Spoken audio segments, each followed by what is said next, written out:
pasar ahora con el inteligente, brillante, Joel Sierra. Fluye, Joel, fluye. No, tranquilo, muchachos, ¿cómo están? Mira, esta semana estaba tranquilo en mi casa viendo lo que iba a tratar esta semana, ¿no? El tema. Y encontré un video de el susodicho Agustín Laje, muy famoso en la República Dominicana. Por Agustín Laje. Sí, sí. No, en Latinoamérica entera. Arrecia. El tipo es un movimiento. Mira, yo lo considero el segundo argentino más popular en República Dominicana. ¿Y cuál es el primero, entonces? Messi sería, supongo, ¿no? Ah, bueno, sí. Sería imposible decir que Laje es más famoso que Messi. Está difícil competir con Messi, es verdad. Sí. Y bueno, él estaba tratando el tema de la cancelación cultural. Y bueno, antes de embarcarme en hablar del tema, ¿no? Es importante que dé una definición.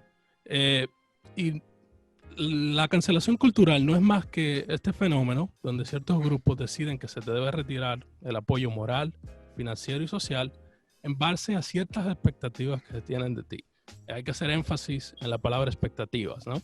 Y el mejor ejemplo que se utiliza regularmente y que pasó muy recientemente para hablar de este tema es el caso de la escritora británica J.K. Rowling, la famosa escritora que escribe los libros de Harry Potter. Y ella en una serie de tweets, y específicamente uno más que todos, dice, la mujer estaba debatiendo el tema del sexo y el género, que está muy en boga hoy día. Ella dice, la mujer es toda persona que menstrua. Ella reduce a la mujer a una persona que tiene ciclos menstruales. Yo no estoy de acuerdo con eso, pero bueno, es su opinión, ¿no? Y bueno... O sea, que una mujer que no menstrua no es mujer. No, es una razón biológica, ¿no? Exacto. Ella simplemente estaba haciendo una afrenta a los transexuales. Porque ella no quiere decir que una mujer luego de la menopausia deja de ser mujer. No. Sino coño, exacto, que después de los 40 y pico ya no se... Pongámoslo así. Yo creo que lo que ella quiere decir es que toda persona que tiene el potencial de menstruar es mujer. Pero el trans no puede, aun cuando se haga la operación de cambio de sexo. Ustedes saben eso, ¿no? Y bueno, ella le estaba haciendo, como dijo Julio, la frente a los grupos que apoyan al LGBT, a los transexuales. Y ustedes saben que eso causó un revuelo enorme en Twitter con esta sociedad progresista que tenemos hoy día. Y bueno, le exigieron que retirara sus comentarios o si no la iban a boicotear, no iban a comprar más sus libros, iban a dejar de participar en sus conferencias, todo eso y demás, ¿no? Etcétera. Y bueno, J.K. Rowling no se disculpa del todo, sino que agarra y se junta con una serie de intelectuales, y entre ellos el brillante Noam Chomsky, y redactan una carta. Y en esta carta la firman todos y le hacen como la frente a lo que es la cancelación cultural, que como dije, es esta cultura de que debemos cancelar a esta persona porque tenemos ciertas expectativas de ella y si no las cumple, boom, le cerramos el camino. Y bueno, mi comentario particular es que yo no creo en la cancelación cultural. Me parece una actitud, como diría Laje en su video, juvenil, antiliberal, antidemocrática. Y bueno, me parece irónico que, digamos que si yo estuviera a favor de ella, estuviera en un programa de debates, ¿no? Me parece que lesiona gravemente el libre debate de las ideas. Claro. Y bueno, y como diría John Stuart Mills, tú necesitas debates para siquiera pensar en encontrar la verdad. O sea, es en esa batalla de ideas donde regularmente se encuentra la verdad, si es que existe, ¿no? Eso era un tema un poquito más filosófico. Y bueno, pero yo quería ser un poquito más crítico que eso y centrarme no solo en eso, sino que me parecía un poco irónico que alguien como Laje, que supuestamente se considera paleolibertario, pero que para mí es a todas lumbres un conservador, que sea alguien como Laje o los grupos conservadores los que estén atacando a esta idea de la cancelación cultural, que es un movimiento que para mí es autoritario a más no poder, ¿no? Y bueno, simplemente quería decir que para mí los conservadores no son liberales, pueden ser liberales hasta cierto punto, pero regularmente cuando ya esa libertad está en contra de ciertos valores judeocristianos que ellos tienen, ahí ya se acaba la libertad. Y dos ejemplos muy buenos que yo pude encontrar en la historia de los Estados Unidos, que es donde muchas veces nacen este tipo de movimientos, es el de dos enmiendas, la enmienda 18, que Julio la conocerá muy bien, es la que le da paso a la prohibición del consumo de alcohol en los Estados Unidos. Y bueno, esta enmienda estaba bastante apoyada por un movimiento que se llama The Temperance Movement, que no solo utilizaban argumentos, bueno, no era simplemente conservador, el movimiento no era completamente conservador, pero también era progresista. O sea, habían algunos argumentos progresistas, pero en gran parte era un movimiento que hacía una llamada a que las personas tuvieran abstinencia. Y que esa abstinencia tenía bases religiosas. Y la otra enmienda, que es un buen ejemplo también, es la enmienda 13ª, que es donde se acaba la esclavitud. Lo han visto mucho en películas, especialmente la de Abraham Lincoln. Y bueno, los grupos que estaban en contra de esta enmienda eran regularmente los grupos conservadores de sureños, ¿no? Del sur.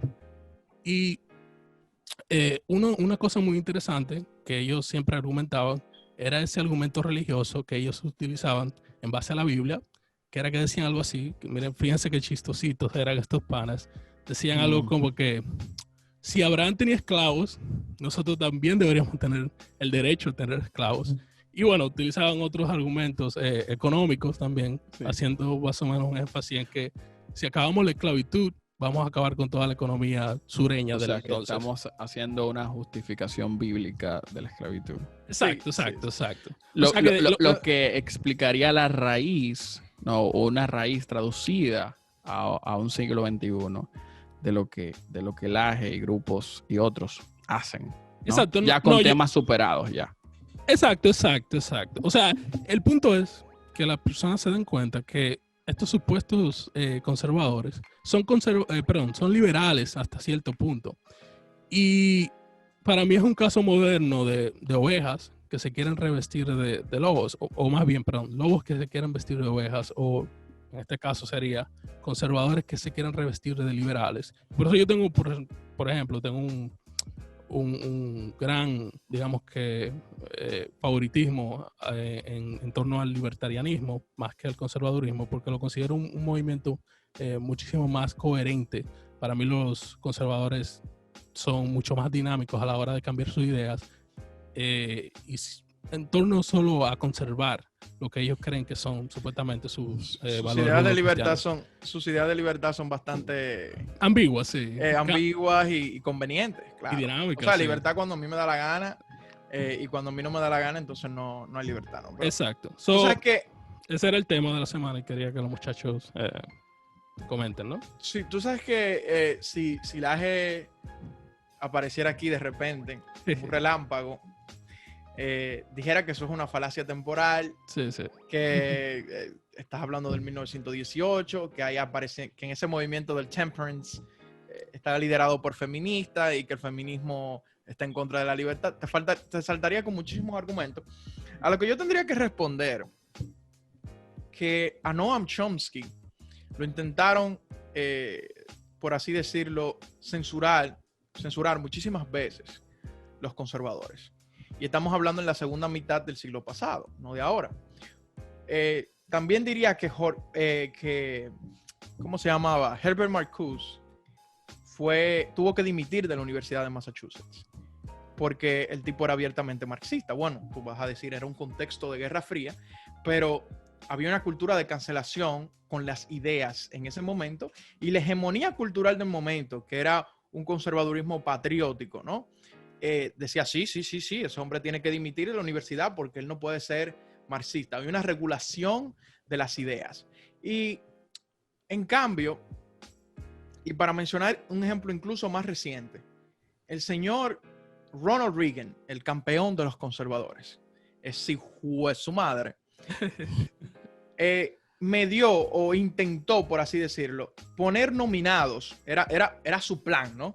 Poner jóvenes conservadores en la Suprema Corte de Justicia para que defendieran los principios conservadores por los siguientes 30 y 40 años. Es decir, que siempre ganaran los principios conservadores en la Suprema Corte de Justicia, y si un conservador quería cancelar algo, entonces decir sí, se puede cancelar, y si un conservador entonces decía, bueno, tú no tienes derecho a obligarme a hacer esto, entonces también pudiera hacerlo. Es el primer gran ataque, digamos, a la independencia del Poder Judicial, aunque ya antes de Ronald Reagan, dicen los académicos Corwin y Samuelson, que empezó con Nixon esto, es decir, con otro conservador. Los conservadores fueron los primeros que emprendieron el ataque hacia la independencia del Poder Judicial para tener o obtener victorias sociales en cuanto a la libertad de expresión y todo lo demás, para que sea siempre a su favor. Entonces, a mí nadie me habla de conservadores. A mí tampoco nadie me habla de progresistas. El que tiene o el que busca la hegemonía cultural va a intentar aplastar al otro. En este caso, quienes buscan la hegemonía cultural son los progresistas y quienes la están logrando, y entonces quienes se ven aplastados son los conservadores. Ayer fueron los conservadores que aplastaban a los progresistas, pero los pubertos, los pubertarios, los conservadores que no saben de historia y que no conocen la historia, quieren poner como que esto es un fenómeno del siglo XXI. No, eso es un fenómeno que siempre ocurrió y usted simplemente no está viendo la historia. Usted la está ignorando convenientemente porque le da su maldita gana. Pero aquí no cogemos eso. Decía mi maestra en bachillerato que la historia se repite.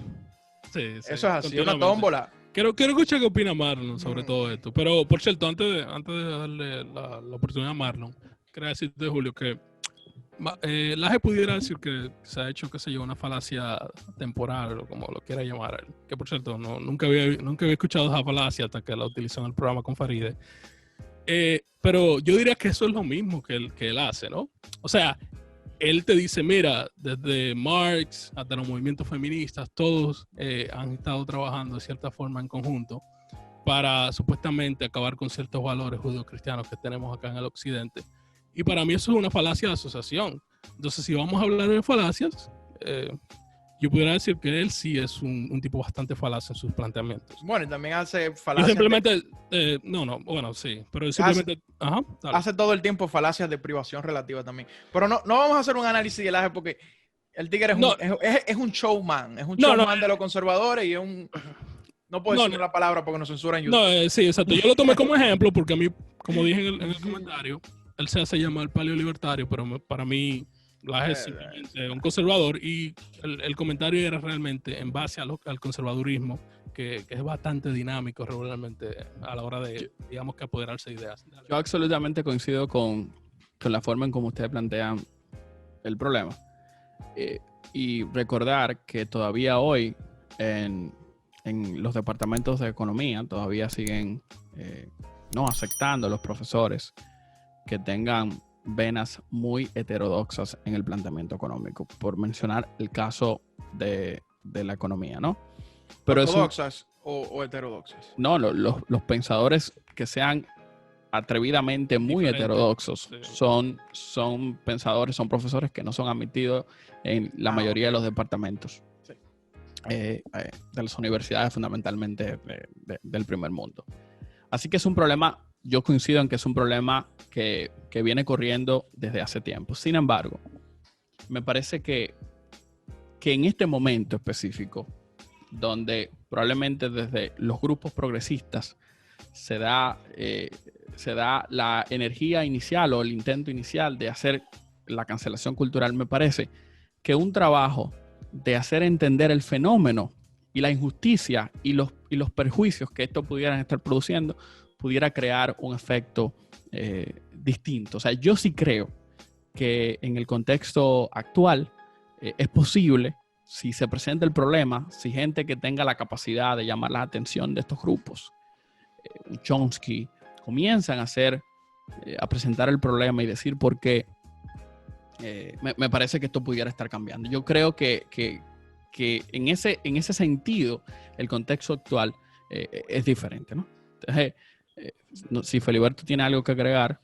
Honestamente no, yo creo que simplemente estamos viendo que la historia se repite en diferentes circunstancias y como plantea Julio, muchas veces vemos que los conservadores tratan de aplastar a los que no son conservadores, a los libertarios, ¿verdad? A la gente, los progresistas, exacto. Bueno, y luego sucede al revés cuando ellos están en el poder, cuando tienen la oportunidad de hacer. Bueno. Ese es el modo de la política, y no de la lucha cultural fundamentalmente.